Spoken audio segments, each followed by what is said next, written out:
결혼을 하지 말자, 임신을 하지 말자. 이달보기 차수를 하는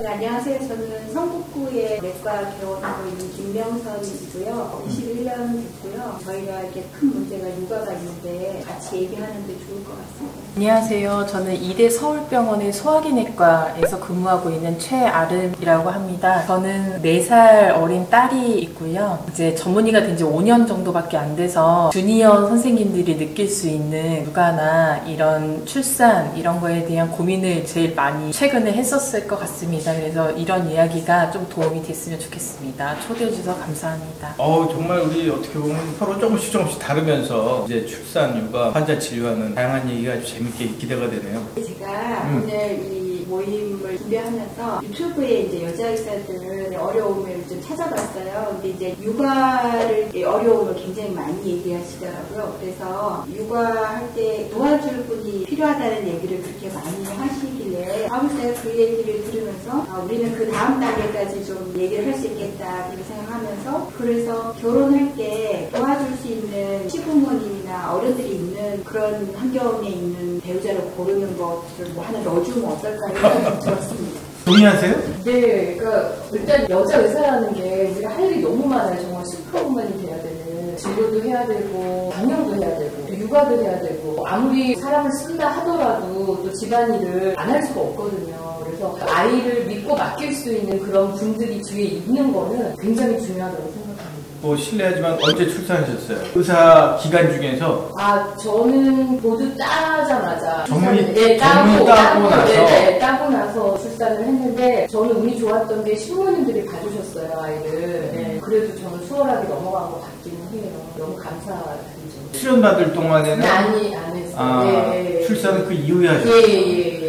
트레이닝 받을 때 좀 약간 그랬어요. 남들은 결혼이라도 받고 출산을 받는데 아무것도 못 챙겨서 그건 좀 그랬는데, 뭐 그건 여담이고, 수련 받을 때 동기들이 힘들어하는 모습을 봤거든요. 그래서 수련 받을 때 출산과 결혼을 한다는 게 참 힘들겠구나, 그런 생각을 했었습니다. 왜냐면 트레이닝을 하는 거니까 시간이 없잖아요. 그래서 다 떠나서 아이하고의 유대감도 많이 떨어지는 것 같더라고요. 애가 어떻게 자랐는지 저는 기억이 안 난대요. 똘똘한 후배 한 명도 있는데, 제가 우리 아들로서 좀 물려줬었거든요, 둘째 아이 때는. 근데 첫째 아이 때는 전혀 이걸 한 게 없으니까 막 둘째 아이 때서야 좀 이것저것 물어보고 챙기고 그러더라고요. 그래서 아니 첫째도 있잖아 했더니 첫째 때는 자기가 어떻게 뭘 했는지 전혀 기억이 없어요. 그걸 보면서 참 이게 굉장히 힘든 일이구나라는 생각을 했습니다. 저는 소화기내과 펠로우 1년차 때 임신을 했고 출산을 했는데요. 사실은 이제 전공의 때부터 여자 의사들이 제일 고민하는 게 이제 언제 결혼을 해야 되고 언제 출산을 하고, 이 시기에도 고민이 많은데요. 의사라는 직업은 만약에 한 사람이 그만두게 되면은 누가 와서 해줄 수 있는 게 아니거든요. 특히 전공의 기간 동안에는 그런 거를 나머지 다른 동기들이 분배를 다시 해가지고 다 나눠서 해야 되기 때문에, 사실 저는 이대 목동병원에서 수련을 받았고 계속 여자가 많은 의과대학이랑 의대를 계속 수련을 받았지만, 이렇게 여자가 많은 병원임에도 불구하고 출산을 해서 다른 친구들이 그 로딩을 가져가야 된다는 게 눈치가 덜 보이는 상황이었는데도 결정하기가 되게 어려웠어요. 저희 우스갯말로는 1년차 때는 결혼을 하지 말자, 뭐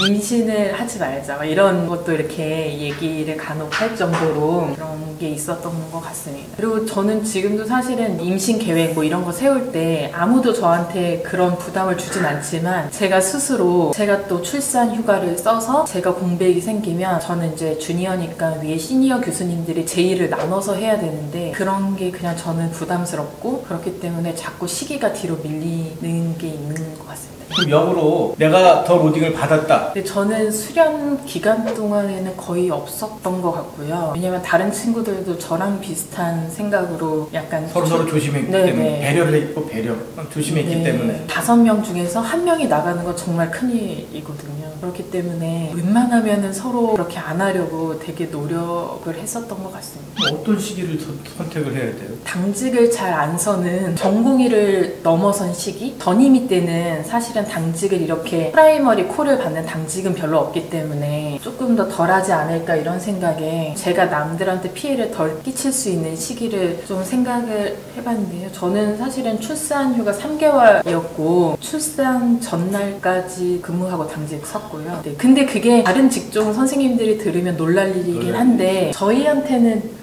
너무 당연한 일이- 아직도 그런가요? 네, 보통은 그런 것 아직도? 같습니다. 네, 네. 됐어요, 그러면요? 모범적인 분들, 일찍 결혼 안 하신 분들. 맞아요. 저는 4년차 마치 4년차 1월 달에 시험 보고 아기 딱 낳고 그 다음에 한 달 좀 더 쉬고 다음에 취업하고 이렇게 됐어요. 전공의 시절 때, 예, 전공이 끝나는 거죠. 전공이 끝날 때 출산하셨단 말이죠? 네, 시험 보고 끝내.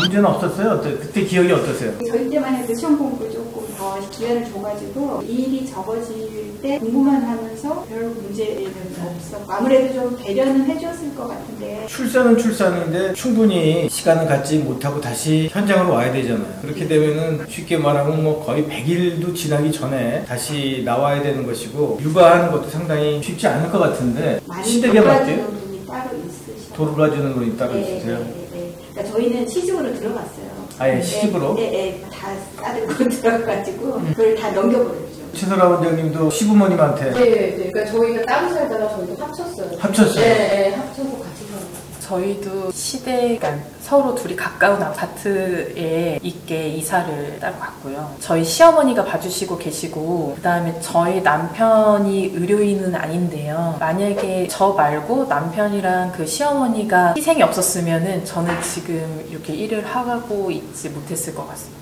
시어머니뿐만이 아니고 저는 남편이 저를 도와주는 게 너무나 많고요. 전 사실 이대 서울병원은 지금 전공의가 없는 병원이기 없죠. 때문에 그런 병원이 최근에 되게 많이 새로 짓는 생긴. 병원이 많이 있는데 그러면 저는 한 달에 3-4번은 당직을 자는 당직을 서야 되고 응급실 당직 이런 그러니까 레지던트 인턴이 했던 일을 맞아요. 제가 해야 되는데 그거를 이해해 줄 수 있는 남편이 있어야 할 수 있는 거거든요. 그리고 왜냐면은 그 온전히 뭐 주말 하루는 남편이 혼자 아기를 봐야 되는 거기 때문에 도움을 되게 많이 받고 있고 정서적으로도 되게 지지를 많이 받고 있어서 지금 일을 할 수 있는 것 같고 만약에 제가 그렇게 도와주는 사람들이 없었다면은 저는 뭐 파트타임이나 조건이 되는 곳을 생각할 것 같고 생각보다 많은 젊은 여자 의사 선생님들이 이런 이유로 파트타임을 많이 하고 네 그런 것 같습니다. 근데 여기 나온 세 분은 좀 특수하신 분 같아요. 의사회 일까지 이렇게 또 관여하시잖아요. 그건 이제 애가 웬만큼 대학 들어가고 나서 조금 그 정도 여유가 생긴 거죠. 그 사춘기 때는요. 사춘기 때 걔 막 이렇게 PC방 가고 그러면 문 닫고 걔 찾으러 다니면서